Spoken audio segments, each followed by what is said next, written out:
About chilling out in that sixth inning to get longer into the game?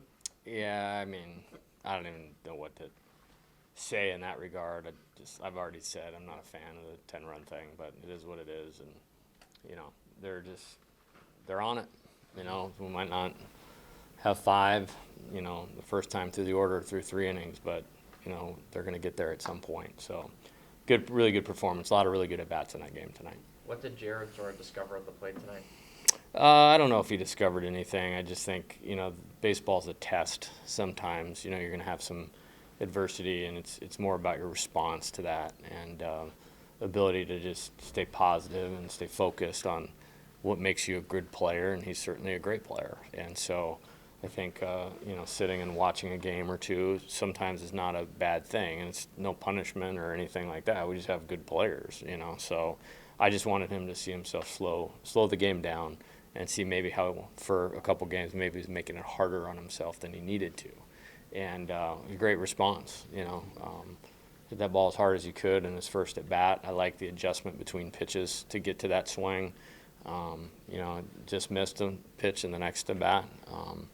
And then the two homers were really, really impressive. So happy for him. He's a hard worker. He's here all the time on his own, which is a staple of our program. And it was good. I really wasn't surprised. We felt like he was a good matchup tonight.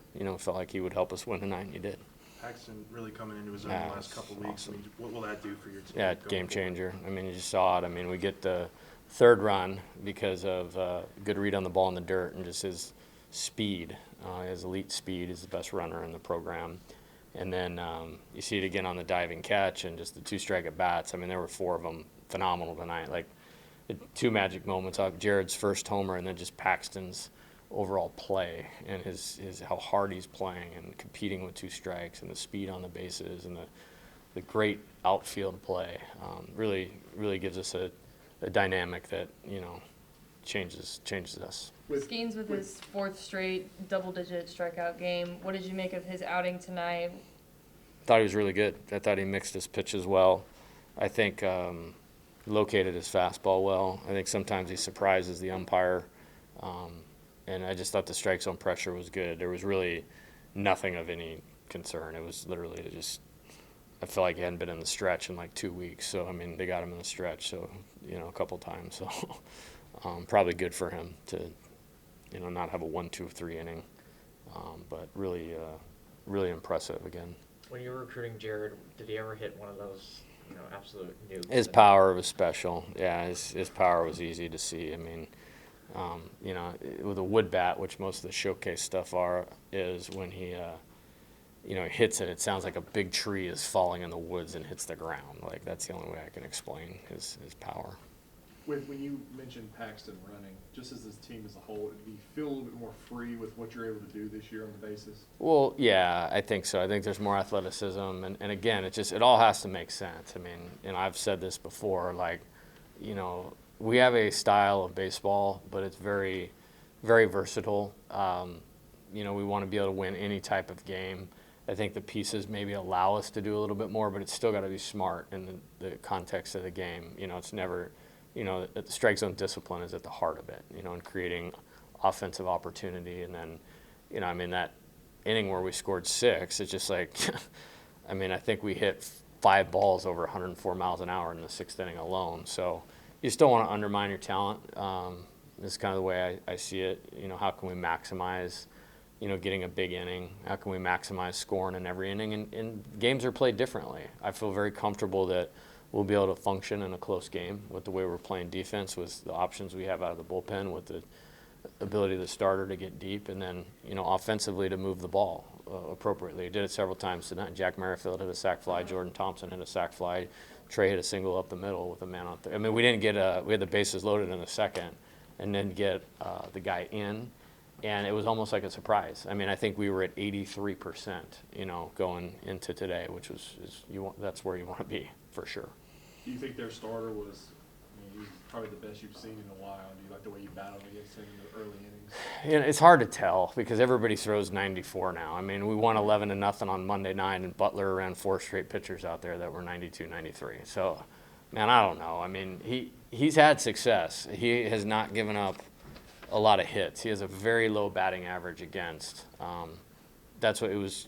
Today was tricky to put the lineup together just from a sense of like you really had to look into it because like maybe what the matchup was last year wasn't the same as what it was this year, and I'm glad we at least got the Jared one right. That was good.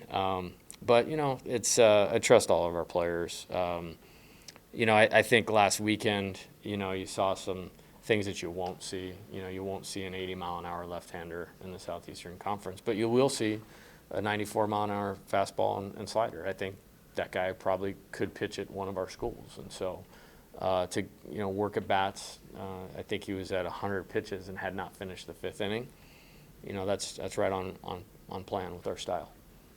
What just, this might be random, in the first inning with Gavin calling time, what was that deal? Yeah, he just like had a contact slip, you know, kind of thing in his eye. And so, I mean, obviously it becomes a safety issue at that point in time. And then I only went out there because they were going to charge us with an offensive timeout. And then I went out and, you know, talked to the umpire, who's a very good umpire, of just like, no, it's because it's an eye. It's a safety deal to ensure that we got our offensive conference back. So that, in any situation, that doesn't count If it has to do with your eye or a safety issue. But if the player just wants time because they feel rushed, then it counts as an offensive timeout.